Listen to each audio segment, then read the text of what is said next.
Pointen er jo det her med, at sociale medier er sociale medier er sådan et sted, hvor alle folk kommunikerer.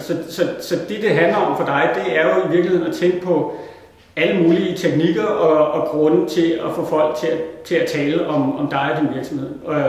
Og der man har ofte fokuseret på at få kunderne til at tale.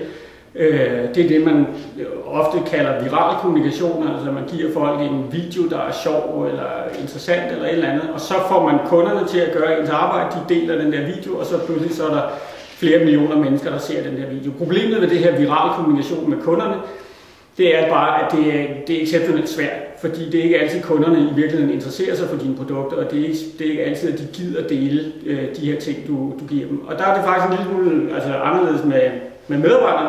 Dine medarbejdere, de interesserer sig typisk for de produkter, de arbejder med, og på den måde er det ofte nemmere at få medarbejderne til at være med på det her med at dele indhold. Så det handler om, for dig som virksomhedsleder, så handler det om at motivere dine medarbejdere til at gå ud og dele indhold, som de synes er interessant i deres hverdag. Men, og det er jo så min erfaring fra at arbejde med alle de her meget store virksomheder, det er, at som kulturen er i virksomheder i dag, så sker det her.